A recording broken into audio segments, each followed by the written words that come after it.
Olá, bem-vindo ao canal Recomeços, especialista em recomeços, especialidade em recomeços, é isso aí. O que tem a ver essa menina falando de especialidade em recomeços? O que que eu comecei a pensar? Eu acho que eu virei especialista em recomeço mesmo, porque toda hora eu recomeço alguma coisa. Não é procrastinação, não é dúvidas sobre a minha vida, não é nada disso. Porque a gente vê muito na internet, eu sou uma pessoa procrastinada, eu deixo para depois. Não, gente. É começar uma coisa, cair, é começar uma coisa e não dar certo, é começar uma coisa e dar uma reviravolta na vida, é começar uma coisa e aí ter toda a persistência de continuar aquilo e de repente não dar certo de novo. É se mudar com coisas assim que você nem imaginava que iria se mudar e se muda. É ter um direcionamento, é ter uma agenda, é ter um foco e de repente a vida dá assim uma volta de 360 volts, sabe? É mais ou menos isso. Eu vejo muitas pessoas na internet sendo especialistas de várias coisas. Eu sou especialista em educação, eu sou especialista em criança, eu sou especialista em finanças.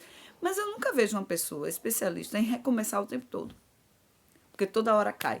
É raro você ver na internet, por exemplo, alguém que diz assim, ó, gente, eu comecei isso aqui, mas não deu certo. Eu vou começar de novo. Gente, eu comecei isso aqui, durou 6 meses, durou um ano, durou 10 anos. Eu estou falando de negócios, não estou falando de família, não estou falando de casamento. Estou falando de negócios, de coisas que você planeja de dar certo, de ter um dinheiro e de repente você acabou com o dinheiro todo por algum motivo que estava fora do seu controle. É muito diferente de procrastinação. É muito diferente de, tô com preguiça, não quero mais, não deu certo. Não, o foco aqui não é esse. O foco é realmente tentar entender e colocar os pés no chão de quando você tem um objetivo de vida, tá ali focado no seu objetivo de vida e por razões qualquer da vida, aquilo tem que ser deixado de lado. Por exemplo, eu tinha um objetivo, eu vou contar muito assim da minha vida, obviamente, para vocês entenderem o porquê disso, né? Eu tinha o desejo de ser atriz. Na 1900, a época de Malhação, eu tinha esse desejo. Então, acho que todo adolescente queria, né, ser ator da Malhação, entrar na rede de televisão, enfim. E aí eu comecei a fazer um curso DRT, né, de atores lá no Rio de Janeiro. Na época eu morava lá no Rio, na Pavuna, no bairro da Pavuna, um bairro que eu gosto muito. Enfim, e fui até algumas emissoras de televisão naquela época. Gente, nunca deu certo. Nunca deu certo, nunca. Então eu entendi que também não adianta você ficar dando murro e ponta de faca. Se às vezes um desejo seu, você tá vendo que não tá rolando, às vezes é melhor deixar aquilo de lado e focar em outra coisa. Ou você não tem um dom daquilo realmente, ou não é o seu momento, ou não é para você. E às vezes a gente fica tão focado naquilo, tão focado naquilo, tão focado naquilo, que não dá certo. Outro exemplo também da minha vida. Teve uma época que eu era professora fit dance. Gente, muitas pessoas olhavam assim, meu Deus, essa criatura não sabe dançar.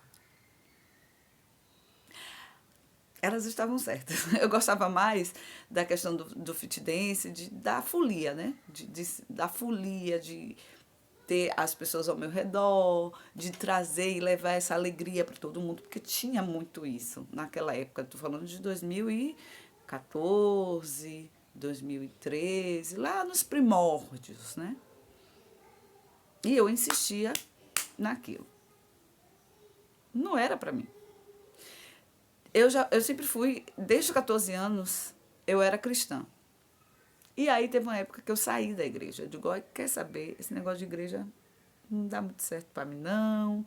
É muita hipocrisia. Pensava dessa forma. E aí, um belo dia, eu fazia jornalismo lá na FAT, Faculdade Anísio Teixeira, em Feira de Santana. Uma faculdade muito boa, por sinal, na época. Eu não sei hoje, mas na época muito boa. A gente chegou até a fazer propaganda da FAT. Muito bom, em 2012 isso. E aí, um dos meus amigos, eu estava num barzinho, em uma plena sexta-feira, e um dos meus amigos falou assim, Michele, você já entendeu que esse lugar não é para você, né? Mas eu queria pertencer turma, eu queria pertencer aos meus amigos. Eu queria fazer parte daquele grupo de pertencimento, de ser aceita, sabe? Mas detalhe, bebida, gente, comigo nunca rolou. Porque se eu beber 2 latinhas de cerveja, já era mulher. Eu já fico trêbada. Eu já fico dando risada, eu já fui que tá passando no chão. Então eu já sabia que essa vida de bebida não era para mim. Por vários motivos e circunstâncias. E aí, de repente, esse meu amigo fala isso, Júnior. Júnior, um beijo pra você. Você sabe que seu lugar não é aqui, né? E aí, o outro amigo também falou assim, Michele, você é toda crentona. E detalhe, nessa época eu tava bem... Sabe Raimundo, pé na igreja, pé no mundo? Enfim, tem coisas que você sabe que não é pra você, mas você está insistindo. Talvez por isso que as coisas não dão certo. Eu dei esses dois exemplos bobos, talvez para você, mas para entender que tem coisas que talvez não seja para você, mas você está insistindo. Vou dar outro exemplo. Eu tive muita vontade de vender roupa. Vender roupa, eu acho que roupa e comida são duas coisas que dão muito dinheiro, dependendo de como você venda, dependendo do seu público, dependendo do seu nicho. Gente, não deu certo. Por que não deu certo? Porque, infelizmente, a grande maioria das pessoas querem comprar fiado e não querem pagar. E quando a gente cobra, a gente é ruim, é um problema, é um processo seletivo. Mas eu acho que sempre foi o meu lance assim, vender. E aí eu comecei a aprender a fazer bolos, tortas, salgados, pães nos cursos do Senac, os cursos gratuitos que o governo dá. E aproveitei esses cursos, muitos. Não é que eu realmente deslanchei. Essas questões dos pães integrais, por exemplo, comidas veganas, não comida em si, mas lanches veganos, né? Tipo abará vegano, sem nenhum uso de animal, nem de peixe, nem de camarão, nem nada. Eu já não como camarão, então para mim é diferente fazer o lanche sem camarão, bolo sem glúten, sem lactose. Na época o ovo disparou. Eu me lembro que uma placa de ovo era R$ 10. Na época do carro do ovo, e aí, de repente, a placa do ovo ficou a quase R$ 30, pelo menos aqui na minha cidade de Salvador. Eu digo, gente, como é que eu vou fazer bolo para vender se eu não tenho recursos nem para comprar o ovo? E aí tem várias coisas no YouTube que são muito boas.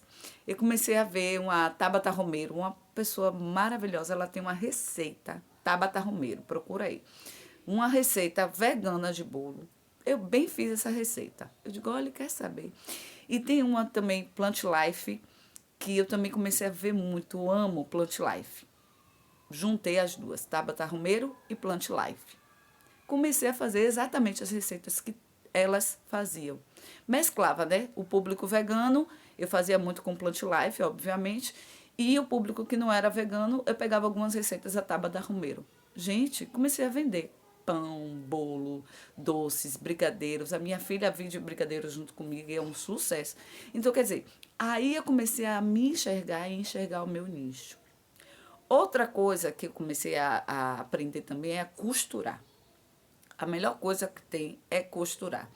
E aí eu comecei a entender a minha vida. Eu digo, cara, por que que eu sempre ia num destino de ganhar dinheiro, de uma forma de ganhar dinheiro, mas não sabia como exatamente ganhar esse dinheiro ou como mesclar os meus dons ou talentos de uma forma honesta, obviamente, para ganhar esse dinheiro. Então, toda vez eu recomeçava alguma coisa que não dava certo. Eu cheguei a comprar, quando eu saí de uma antiga empresa, peguei a minha rescisão toda e comprei conjuntos de cadeiras e mesas para começar a vender feijoada. Porque o pessoal sempre, né, jogava futebol de manhã cedo, no domingo de manhã cedo.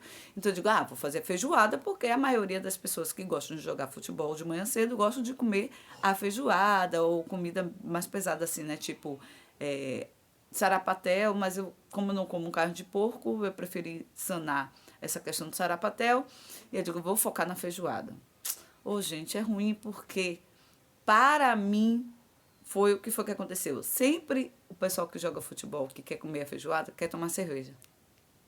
E como não sou adepta à bebida alcoólica, obviamente fica, mas ali na esquina, ali perto, vende a feijoada com a cerveja.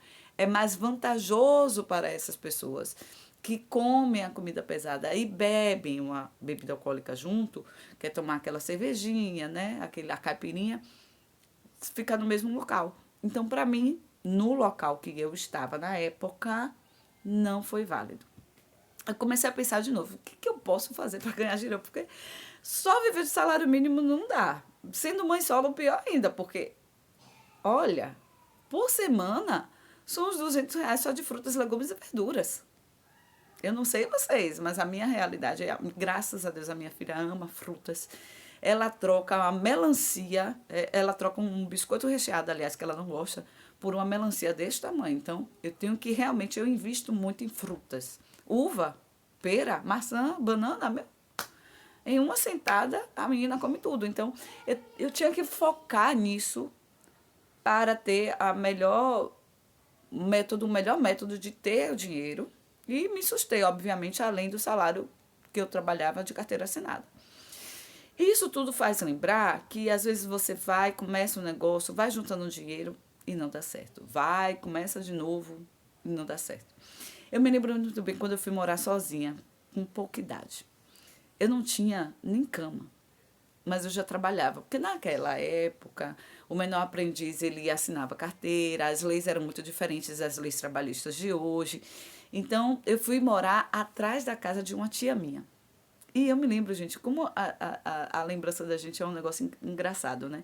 Ela me dava o café, almoço e janta naquelas vasilhinhas de goiabada, sabe? Aquelas redondas, aquelas que vinham doce de goiabada dentro. E eu ficava assim, eu digo, gente, que bacana, né? Óbvio que ela fazia o melhor para mim. Também cuidava dos filhos, na época os filhos dela também eram idade de escola, né? E eu ali, no fundo das casas dela, porque era uma outra casa, também era de meu tio, e ela se dedicando para mim também. Café, almoço e janta sempre estava lá, na vasilhinha de goiabada, com o suquinho naqueles copos, né, que era de extrato de tomate. Eu tenho essas lembranças maravilhosas com agradecimento. Por quê? Porque foram pessoas que, não, ela está começando a vida dela, ela está começando do nada, eu vou ajudá-la de alguma forma. O gás que me deu foi outro tio, o fogão que me deu foi outra tia, a cama foi uma outra tia. E aí, aos poucos, eu fui comprando um guarda-roupa, né? Fui comprando um colchão melhor. Meu primeiro liquidificador eu comprei. Na época, não era Paz Mendonça, não, era. Ah, eu esqueci o nome, era um supermercado azul. Esqueci o nome do supermercado agora. Não era o Walmart comprou depois. Não lembro agora o nome, mas era esse mercado que ficava ali no Shopping Center Lapa, aqui em Salvador. Você entrando assim no Shopping Center Lapa, embaixo, Bom Preço. Bom Preço não era azul, era vermelho. Enfim, as memórias, era Bom Preço mesmo o nome, isso mesmo, era Bom Preço. E aí eu comprei meu primeiro liquidificador com o meu salário. Na época o salário era R$ 300, R$ 360, um negócio assim. E dava para me sustentar. E aí fui comprando as coisinhas aos poucos, né? Começando a vida. E toda vez que eu começava, o negócio não dava certo. Eu começava, o negócio não dava certo. Aí teve uma época que eu estava no Rio de Janeiro. Gente, eu me lembro que no Rio de Janeiro, logo lá no início, quando eu fui para lá, meu café, almoço e janta às vezes era água de torneira, porque não tinha muito, né? Eu procurava, eu morava de favor na época. E aí era bem interessante isso, porque olha que fato notório. A gente passa por muitas humilhações, principalmente quando a gente está na casa dos outros. Na época, eu tinha um noivo e a gente estava morando nessa casa. E a prima dele, que também se chamava Michele, falava assim, ela era muito bonita, sabe? Não sei hoje, mas um corpão lindo, trabalhava em posto de gasolina. E eu doida para procurar emprego, né? Louca para procurar emprego. Gente, quem está desempregado, qualquer emprego serve. Mas aí é que está o problema, você precisa ter um direcionamento, porque senão você se perde. E aí você começa a recomeçar o tempo todo. É paradoxo, você começa a recomeçar. Você fica apostando em várias coisas e acaba não tendo esse foco, por isso que você cai o tempo todo. E aí, eu me lembro que ela soltou a seguinte frase: lá só trabalha quem é bonita. Gente, eu era gordinha. Cabelo, naquela época não tinha tantos produtos para cabelos cacheados, ondulados. Então, nossa, foi uma. Eu digo, tá certo, 1-0. Aí, uma outra vizinha, trabalhava em uma clínica que era só de gente chique na época, né? Olha, vai entrar uma pessoa de férias, você quer trabalhar lá? Claro, claro. Graças a Deus, fui, fiquei um momento de férias. Gostaram tanto do meu trabalho que eu fiquei lá 6 meses. Tirei férias de todo mundo. Só que aí o dono faleceu. Ele era muito famoso, um endocrinologista muito famoso aqui, lá do Rio de Janeiro, do Brasil, enfim. E aí eu digo, caramba, foi quando eu comecei a trabalhar no telemarketing. Diferentemente de muita gente que fala mal do telemarketing, eu, graças a Deus, consegui também fazer minha vida no telemarketing. Trabalhei muito tempo em uma empresa lá no Rio de Janeiro, voltei para Salvador, de Salvador trabalhei em outras empresas de telemarketing e lá consegui fazer a faculdade, consegui fazer o curso de inglês, consegui fazer essa empresa que eu trabalhava, dava descontos e ainda consegui comprar minha casa própria. Então, é só saber ter o foco. Não, eu preciso, eu estou na chuva, eu vou me molhar, vamos lá. E não ficar só na operação. Claro que existe vantagem de você ser operador constante, mas depende do produto que você trabalha e depende das metas e depende do supervisor que você está. Porque tem gente que infelizmente não nasceu para ser supervisor, independente do setor. E acaba atrapalhando a sua vida, o seu foco, e trabalhando o seu lado psicológico e afeta o seu lado corporativo. Então, cuidado com isso também, porque às vezes você está ali direcionado, ó, mas vem uma pessoa, sabe aqueles desenhos de um anjinho e um diabinho? É mais ou menos isso que acontece. Não só em telemarketing, mas em diversas empresas também. E aí eu comecei a entender, trabalhando em telemarketing, que quando a gente tem um foco específico, você tem que seguir aquilo ali, ó. Quando eu comecei como operadora, fui monitora de qualidade, fui instrutora de treinamento, que é como se fosse o professor dentro da empresa, fui supervisora 1, 2 e 3. Chega um momento que sua cabeça realmente pira o cabeção. Foram quase 12 anos dentro dessa empresa e eu sou grata por ter passado por todos os setores. Mas também sou grata de ter focado, porque quando você trabalha com muitas pessoas ao mesmo tempo, ao redor, tem pessoas de diversas religiões, diversas crenças, diversas pragmáticos, né? Diversos pensamentos pragmáticos. Tem gente que diz assim, desiste, isso aqui não é para você. Tem gente que diz assim, o setor que eu mais fiquei foi o setor de instrução e treinamento. E engraçado é que quando eu fiz o processo seletivo, que era um processo seletivo interno, né? Que lá eles chamam de projeto escalada. E aí teve uma menina que falou assim, não faz não.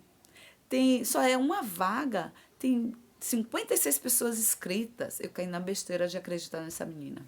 Adivinha quem passou nesse processo seletivo? Ela. Claro que ela falava isso para tirar as pessoas do meio do campo e ela, obviamente, ficar com a vaga. Entenderam? Eu digo, já saquei. Tem pessoas e pessoas no meu meio. Tem pessoas e pessoas na minha vida. E que fazem com que também esses meus objetivos e sonhos possam crescer ou cair. E isso vai depender de mim. Eu vou ter que fazer esse filtro e perceber se aquela pessoa está apta ou não para ir junto comigo ou não. E também esse é um dos detalhes que faz com que você perca alguma coisa, ou você caia, ou você desista de alguma coisa. Filtre as suas amizades, filtre o que você fala. Ó, minha avó, Dona Laide, ela sempre fala olho viu, boca viu. Isso vale muito para os seus sonhos e os objetivos. Quer começar a vender açaí? Quer começar a vender coco? Quer começar a vender roupa? Quer montar o seu negócio? Pio. Não fale para ninguém. Não tenha sócios a princípio. Comece você sozinho ou sozinha. Principalmente mulher. Não confie, principalmente parente. É uma dura realidade.